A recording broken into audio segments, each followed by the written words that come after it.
इतिहास साक्षी है कि पुण्य भूमि भारत की गाथा भारत की अस्मिता, गौरव और राष्ट्रीय स्वाभिमान के लिए विदेशी आक्रांताओं से संघर्ष की महान गाथा है। बर्बर आक्रांताओं ने भारत की आत्मा पर चोट करने और भारत का अपमान करने के लिए हमारी संस्कृति और आस्था के केंद्रों को ध्वस्त किया। सोमनाथ, काशी, मथुरा और अयोध्या के मंदिरों का तोड़ा जाना आज भी भारत की स्मृतियों में जीवित है। सन 1528 में अयोध्या में भगवान श्री राम के मंदिर का मुगल आक्रांता बाबर द्वारा तोड़ा जाना ऐसी ही एक अक्षम्य घटना थी जिसने सीधे भारत के सम्मान और आत्मा पर चोट की। कारण साफ था, अयोध्या के श्री राम के मंदिर पर आक्रमण भारत की आत्मा पर आक्रमण था। जहां हर भारतीय के रोम रोम में राम बसते हैं, वह भारत यह अपमान कैसे सहता। राम मंदिर पर आक्रमण भारत को आहत कर गया था। विदेशी हमलावर अपनी बर्बरता दिखाते गए और भारत अपने आत्मगौरव को फिर से पाने के लिए संघर्ष करता रहा। भारत रामलला के जन्म स्थान पर बाबर के नाम पर बने एक ढांचे को देखता और उसे हटाने का संकल्प लेकर शक्ति संजोया करता। हिंदू समाज आत्मसम्मान के रण में डटा रहा और लगातार हमलावरों द्वारा बनाए गए बाबरी ढांचे को हटाने के लिए लड़ता रहा। सरयू कई बार रक्त से लाल हुई। कभी स्थानीय शासकों ने तो कभी साधु संतों और राम भक्तों ने राम जन्मभूमि की मुक्ति के लिए अपने प्राणों की आहुति दी। 74 बार युद्ध हुए। हम कुछ मोर्चे हारे, पर रण जीतने का संकल्प कभी कम नहीं हुआ। हिंदू समाज तलवारों से रक्त रंजित हुआ, पर उसने हार नहीं मानी। उसका संकल्प अजेय। 15 अगस्त 1947 को देश की आजादी के साथ सैकड़ों सालों से चले आ रहे इस संघर्ष में नई ऊर्जा और एक नया मोड़ आया। अचानक 23 दिसंबर 1949 को बाबरी ढांचे में श्री राम लला प्रकट हुए। हजारों राम भक्त दर्शन के लिए उमड़ पड़े। तत्कालीन प्रधानमंत्री पंडित जवाहरलाल नेहरू ने उत्तर प्रदेश सरकार को श्री राम लला को विवादित ढांचे से हटाने का आदेश दिया। उत्तर प्रदेश सरकार ने अयोध्या के कलेक्टर को यह काम दिया और यह निर्देश भी कि जरूरत पड़ने पर वे बल का प्रयोग भी करें। अयोध्या के कलेक्टर ने सरकार को उत्तर दिया कि यह नरसंहार के बिना संभव नहीं है, और फिर भी वह ऐसा चाहती है तो किसी दूसरे कलेक्टर से यह काम करवा ले। परिणाम स्वरूप राम लला की मूर्ति वहीं विराजमान रही। विवादित ढांचे को बंद कर दिया गया। केवल पुजारी को सेवा अर्चना के लिए भीतर जाने की अनुमति थी। फिर भी राम भक्त विवादित ढांचे के बाहर से प्रभु श्री राम की आराधना करते रहे। भारत के हिंदू समाज के लिए चुनौतियां और बढ़ गई। मामला अदालत में गया। विपक्षी दलों द्वारा अदालत में भगवान श्री राम के अस्तित्व पर सवाल उठाए गए। उनके अयोध्या में ही जन्म लेने का प्रमाण मांगा गया। भारत का जनमानस अब आहत हो उठा था। आजाद भारत में भी हिंदू समाज को अपनी आस्था और श्रद्धा के लिए संघर्ष करना पड़ रहा था। चुनौतियों के इस समय में सन 1984 में विज्ञान भवन दिल्ली में विश्व हिंदू परिषद ने धर्म संसद का आयोजन किया। इस संसद में देश भर के संतों ने राम जन्मभूमि की मुक्ति के लिए आह्वान किया और राम जन्मभूमि मुक्ति यज्ञ समिति का गठन किया। धर्म संसद ने राम जन्मभूमि की मुक्ति और वहां भगवान श्री राम के भव्य मंदिर बनाने के भारत के जनमानस के संकल्प को फिर से दोहराया। विश्व हिंदू परिषद के नेतृत्व में मंदिर निर्माण के लिए पूरे देश में अभूतपूर्व आंदोलन की शुरुआत हुई। श्री राम जन्मस्थली मुक्ति यज्ञ समिति के साथ देश भर में राम जानकी की रथ यात्राएं निकली। राम लीलाओं में राम कथा के माध्यम से भारत का आम जन फिर से जुटा। अब सबके मन में एक ही प्रण था, एक ही लक्ष्य था। अयोध्या में जन्मभूमि पर भगवान श्री राम के भव्य मंदिर का निर्माण।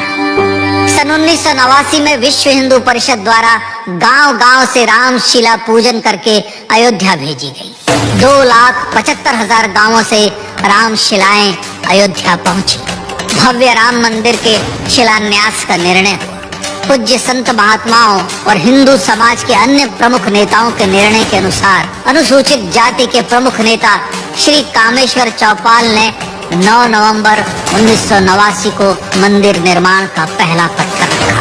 राम जन्मभूमि पर मंदिर निर्माण के लक्ष्य की पूर्ति के लिए सन 1990 में सोमनाथ से अयोध्या के लिए श्री लाल कृष्ण आडवाणी ने रथ यात्रा की शुरुआत की। देश में जन भावनाओं का ज्वार उमड़ने लगा। श्री लाल कृष्ण आडवाणी के रथ यात्रा के साथ साथ मंदिर के लिए जन समर्थन बढ़ने लगा और छद्म सेकुलरवाद बेनकाब होने लगा। इस जन आंदोलन को रोकने की तमाम कोशिशें हुई पर सब व्यर्थ हुई। विश्व हिंदू परिषद ने देशवासियों से अयोध्या में जन्मभूमि पर मंदिर निर्माण के लिए 30 अक्टूबर और 1 नवंबर 1990 को कार सेवा का आह्वान किया। परिणाम स्वरूप लाखों राम भक्त कार सेवा के लिए देश के कोने कोने से अयोध्या आए। इससे देश की एकात्मता का विराट दर्शन हुआ। कार सेवकों को रोकने के लिए उत्तर प्रदेश के तत्कालीन मुख्यमंत्री श्री मुलायम सिंह यादव ने अयोध्या में परिंदे को भी पर न मारने देने की घोषणा की। स्थितियां गंभीर हो गई। अयोध्या से 100 200 किलोमीटर दूर रेलगाड़ियां रोक दी गई। अयोध्या युद्ध भूमि बना दी गई। मार्ग बंद, रेल बंद, चप्पे चप्पे पर पुलिस। अयोध्या सैनिक छावनी में बदल गई। राम नाम पर ऐसी पाबंदी कि अर्थी ले जा रहे लोगों तक को रोका गया क्योंकि वे राम नाम सत्य कह रहे थे। लेकिन सैकड़ों किलोमीटर की यात्रा कर कार सेवक अयोध्या पहुंचने लगे। राम के गीत गाते, होठों पर हंसी और पांव में छाले लिए राम काज के लिए राम भक्त देश विदेश से अयोध्या पहुंच गए। कार सेवकों पर गोलियां चली। अनेक कार सेवक शहीद हुए। आजाद भारत में जन्मभूमि पर राम मंदिर के लिए कार सेवकों ने फिर एक बार अपना बलिदान दिया, पर कार सेवकों ने विवादित ढांचे पर भगवा ठहरा ही दिया और इस तरह कार सेवा सफल हुई। श्री राम जन्मभूमि आंदोलन ने भारत की सुप्त आत्मा को झकझोर कर जगा दिया। विश्व हिंदू परिषद ने फिर एक बार 6 दिसंबर 1992 को कार सेवा का आह्वान किया। राम भक्तों को कार सेवा करने देने के लिए अदालत में प्रार्थना की गई, पर अदालत ने कोई निर्णय नहीं दिया। परिणाम स्वरूप बौद्ध, जैन, सिख, स्वामीनारायण संप्रदाय, गायत्री परिवार, हर पंथ मत विचारित हिंदू एकत्र हो गए। छूत अछूत का भेद मिटा, जाति की पहचान मिटी। हम सब हिंदू, हम सब सिंधु बन गए। राम सिंधु में ज्वार उठा और देखते ही देखते 6 दिसंबर 1992 को श्री राम जन्मभूमि से बाबरी ढांचा सदा के लिए हट गया।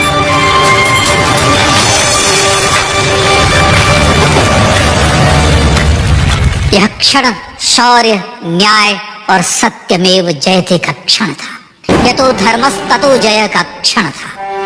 पर संघर्ष की गाथा यहाँ जाकर भी नहीं रुकी। छद्म सेकुलरवादियों द्वारा भारत और भगवान श्री राम के इतिहास को झुठलाने के लिए अदालतों में चुनौतियों का सिलसिला चलता रहा, जो 1950 से चल रहा था। हिंदू सिखों के बीच से गुजरते हुए भगवान श्री राम का दर्शन करने के लिए विवश थे। यह स्थिति थी आजाद भारत में श्री राम और राम भक्तों की। पर सत्य को तो जीतना ही था।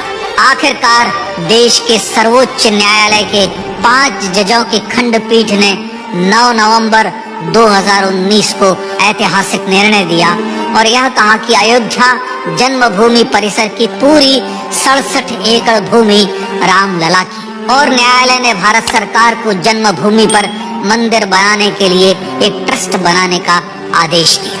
सर्वोच्च न्यायालय के आदेश के अनुसार भारत सरकार ने 5 फरवरी 2020 को श्री राम जन्मभूमि तीर्थ क्षेत्र नाम के ट्रस्ट का गठन किया और राम जन्मभूमि न्यास की भूमि जो सरकार द्वारा अधिग्रहित की गई थी, उसे ही नवनिर्मित न्यास को वापस दे दिया गया।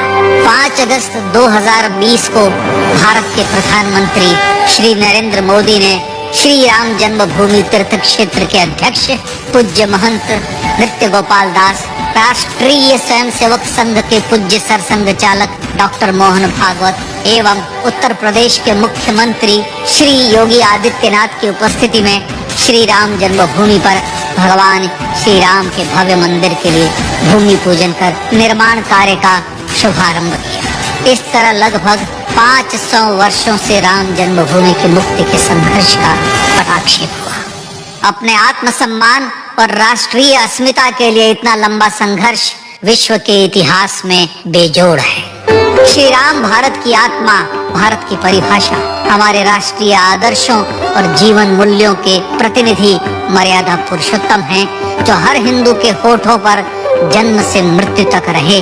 बस यही हर हृदय में प्रार्थना होती है। राम भारतीय राष्ट्रीय स्वाभिमान और आसेतु हिमालय से समुद्र पर्यंत तक जन जन को एकात्मता के बंधन में बांधने वाले रक्षा सूत्र है। अयोध्या स्थित श्री राम जन्मभूमि पर बाबर का हमला वास्तव में भारत के स्वाभिमान और राष्ट्रीयता पर हमला था। प्रधानमंत्री श्री नरेंद्र मोदी द्वारा श्री राम जन्मभूमि पर राम मंदिर का पुनः निर्माण न केवल बाबरी मानसिकता का पराभव है, बल्कि संपन्न, सुखी, सुसंस्कृत, सर्वशक्ति संपन्न स्वराष्ट्र का सूर्योदय भी है। यह उस राम राज्य की दिशा में वह कदम है जिसकी अभिलाषा राज राजेंद्र चोल, कृष्णदेव राय, छत्रपति शिवाजी महाराज से लेकर महात्मा गांधी तक ने की थी।